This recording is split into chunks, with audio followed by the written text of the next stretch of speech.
नमस्कार dear student, chemistry के अंदर सल्फ्यूरिक एसिड टॉपिक में हम आगे बढ़ेंगे। Chemical property of sulphuric acid. Last lecture में हमने देखा कि सल्फ्यूरिक एसिड का प्रिपरेशन कॉन्टेक्ट प्रोसेस से कैसे किया जाता है। In a contact process we are using in the second step V2O5 as a catalyst and it is an exothermic reaction, so we are using less temperature for the complete the reaction and 2 bar pressure. Now H2SO4 react with water. In the chemical property we prove that it is strong acid. Yes, ये strong acid है, ऐसा prove कैसे कर सकते हैं हम? H2SO4 react with water. From the H2SO4 we get H plus and HSO4 minus by ionization, and this H plus is attached with the H2O and we get H3O plus. 1 mole of H3O plus, and from the H2SO4 the negative ion HSO4 minus, it's called hydrogen sulfate ion. This reaction is called ionization of acid. Ionization of acid. So when we know the equilibrium of this equation, we have to find Ka. For the first ionization of the H2SO4, we put here Ka1. Multiplication of concentration of product divided by multiplication of concentration of reactant.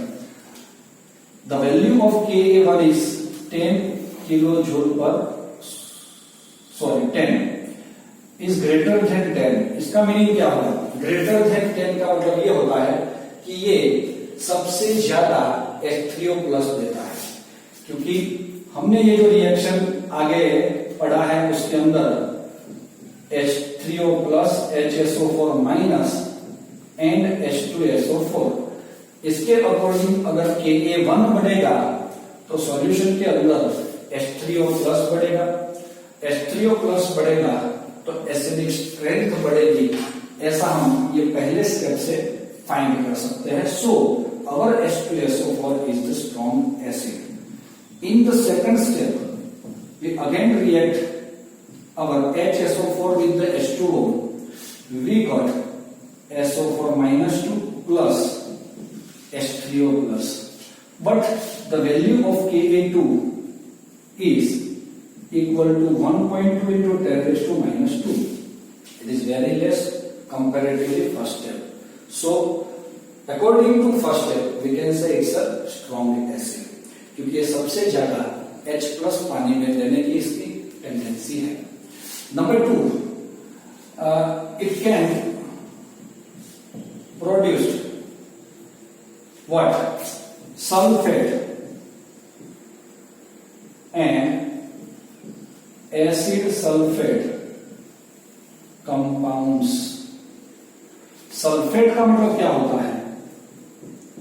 SO4 minus 2 and acid sulphate का मतलब हो जाता है HSO4 minus.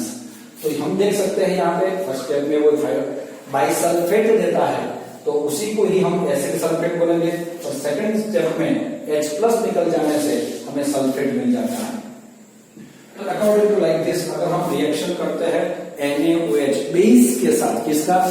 H2SO4 का, तो हमें sulphate and acid sulphate मिलने के चांसेस रहते हैं। ऐसे हम किसी भी बेस से कर सकते हैं, NaOH, BOH, twice, any other. Third में हम बोल सकते हैं कि भाई due to low volatility it can produce other acids।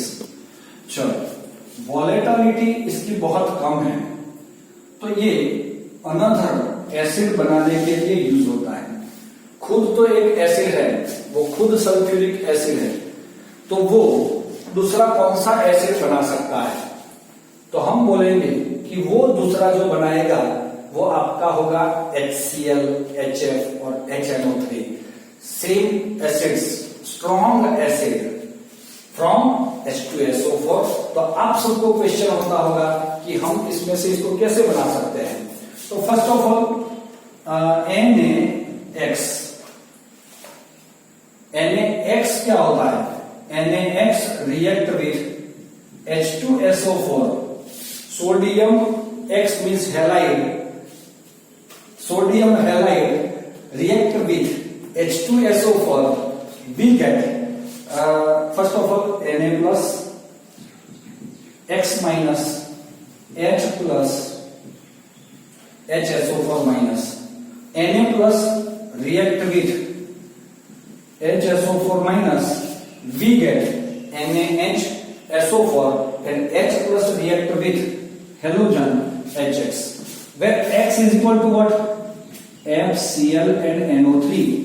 अगर हमने X की जगह, X का जो मतलब होता है, X की जगह हमने FCl और NO3 डालेंगे तो हमें मिल जाता है NaX, NaCl, NaM और NaNO3। तो हमें क्या मिलेगा? HF hydrogen fluoride, HCl hydrochloric acid and HNO3 nitric acid. तो ये बहुत इंपॉर्टेंट रिएक्शन जो हो जाएगा दोस्तों आपका। Number 4, dehydrating agent. ये क्या है?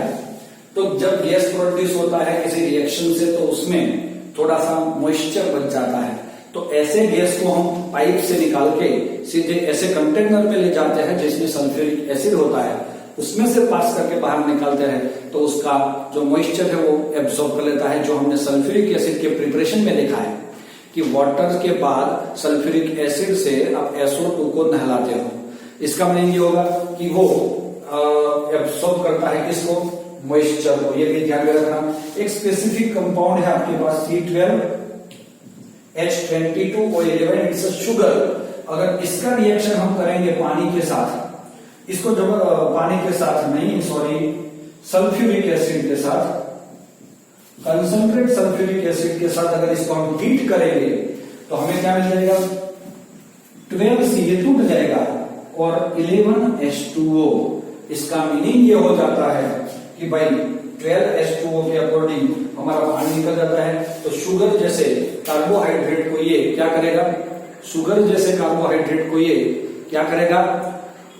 ब्लैक कर देता है। तो ये हो जाता है चीरिंग। हमारे बुक में वर्ड नहीं है लेकिन इसको याद रखना है, चीरिंग ऑफ कार्बोहाइड्रेट। समझ में आ रहा है दोस्तों? इसके बाद वाला टॉपिक आता है इट्स ऑक्सीडाइजिंग एजेंट। उसमें आप मेटल के साथ करोगे तो कॉपर, नॉन मेटल के साथ करोगे तो कार्बन एंड सल्फर वाला रिएक्शन है, वो आपको खुद देखना होगा। और उसके बाद उसके यूजेस है, उसको सेपरेटली करते रहो, जिसके अंदर कुछ तरीके से हम बोलेंगे कि भाई फर्टिलाइजर्स, प्यूरिफिकेशन ऑफ पेट्रोलियम, या तो हम बोलेंगे कि भाई एज अ डिटर्जेंट हम बनाने के लिए, लेड स्टोरेज कुछ सेल्स बनाने के लिए, या तो हम बोलेंगे कि कुछ ऑर्गेनिक कंपाउंड्स का नाइट्रेशन करने के लिए सल्फ्यूरिक एसिड यूज होता है। और लास्ट यूज है उसका वो है आपका in laboratory as a reagent हम सल्फ्यूरिक एसिड यूज करते हैं। तो ये टॉपिक है, उसमें एक टॉपिक जो है वो आपको खुद लिखना होगा और यूजेस सेपरेटली एक एक लाइन में 5-6 लाइन बनाओगे तो बन जाएगा। Thank you.